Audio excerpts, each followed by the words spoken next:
Okay, September 11, special episode 1726, 27, and 1728. Diba, tanungin natin yung travel card. Saan ba tayo tutungo, saan tayo manggagaling, at saan tayo dadalhin ng kapalaran natin ngayong araw na ito. Okay?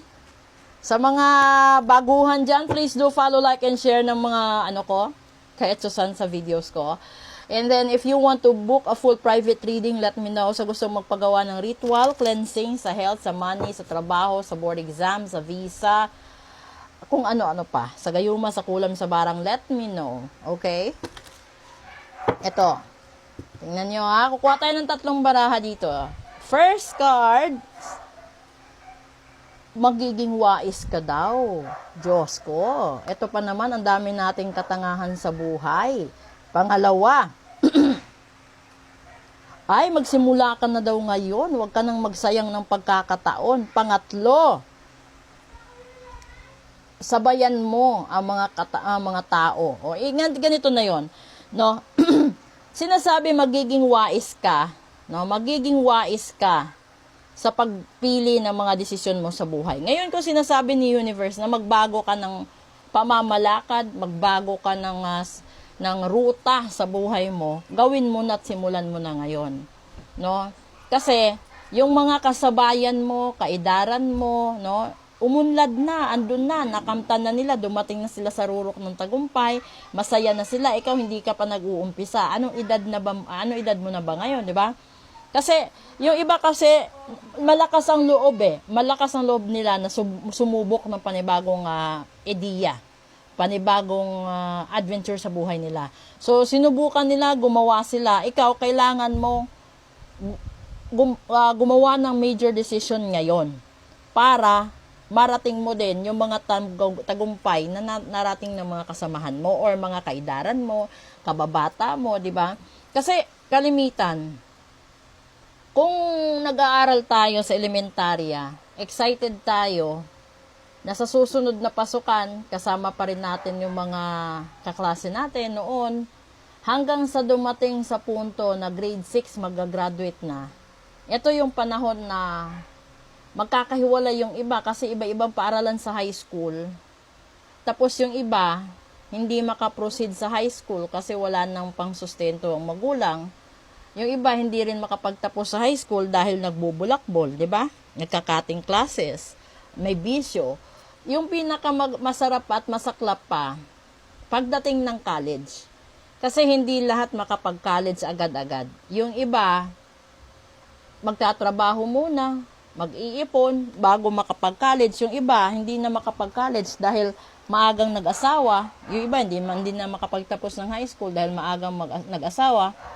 Tapos, bunga ng maagang pag-aasawa, hindi ka makahanap ng magandang trabaho kasi yung laman ng isipan mo is maghanap ka na agad ng pera ipapakain mo sa naging asawa mo, ipapagatas mo sa magiging anak ninyo, at sa pambayad na rin kung magrerenta din kayo ng bahay, no? Lahat-lahat nandoon na yon.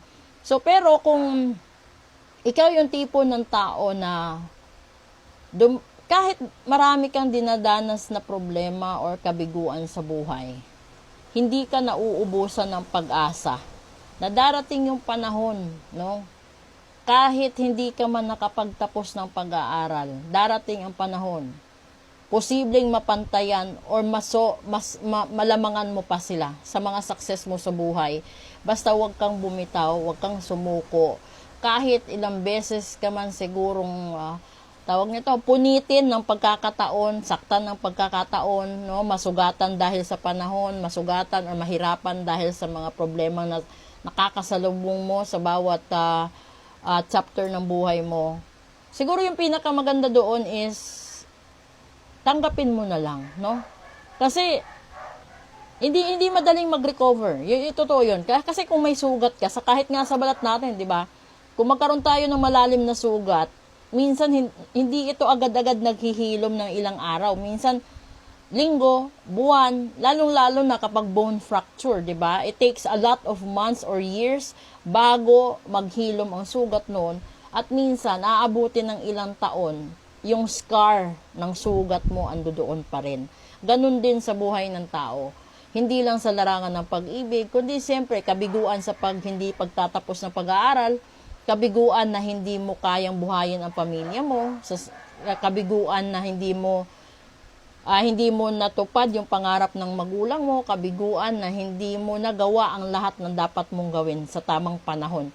Kasi may fallback yun eh. Yung fallback doon is, sinayang ko yung pagkakataon na binigay sa akin ng magulang ko noon.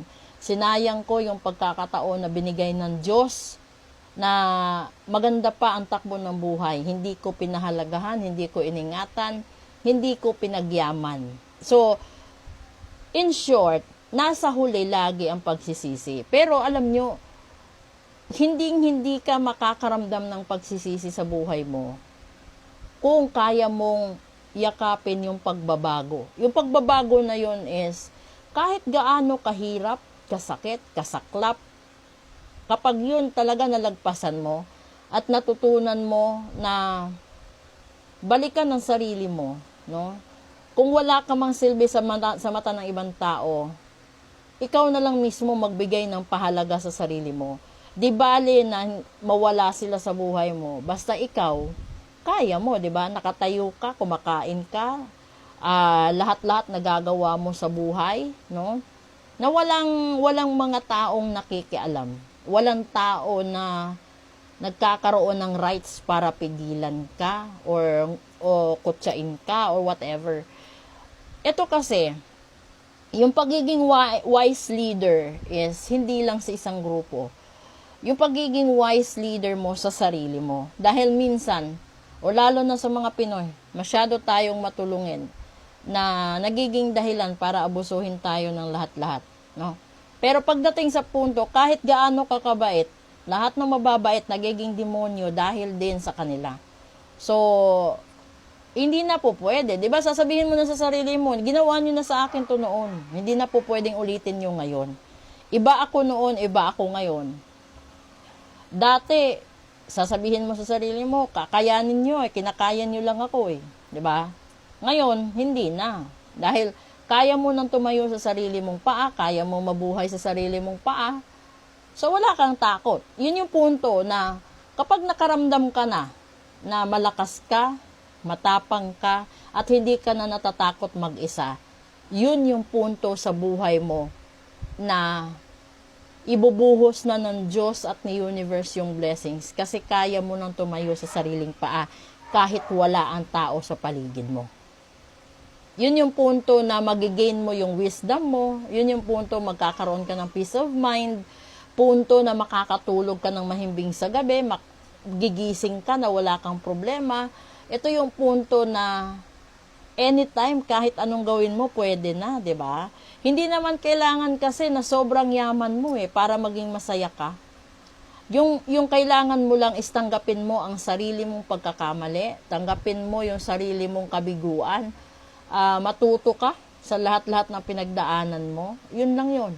At kapag yun nilagay mo sa isipan mo, hindi dahil sa hinanakit, kundi dahil ito yung inspirasyon mo para ipakita sa lahat-lahat na sa kabila ng lahat ng pinagdaanan ko, ilang bagyo, ilang unos ang nadaanan ko, ito pa rin ako, nakatayo, matatag, at nagkakaroon pa ng ginhawa sa buhay.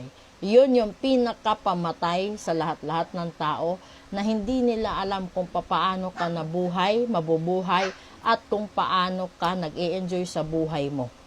So, sana kapulutan ito ng aral ng lahat-lahat ng mga taong makakapanood sa FYP ninyo.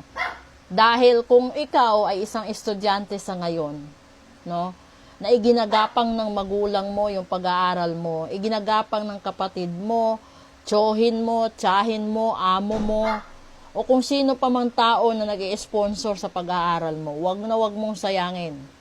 Dahil hindi habang buhay, nandyan sila buhay para tulungan ka.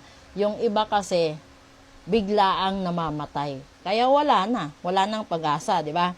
So, ikaw, nasa sayo yun. Kasi hindi naman lahat ng panahon may anghel. Mas marami ang demonyo kaysa anghel. Kaya, kung nakatagpo ka ng anghel, ingatan mo. Dahil kapag yan pinakawalan mo, baka pumalit demonyo. Magiging miserable ang buhay mo. English episode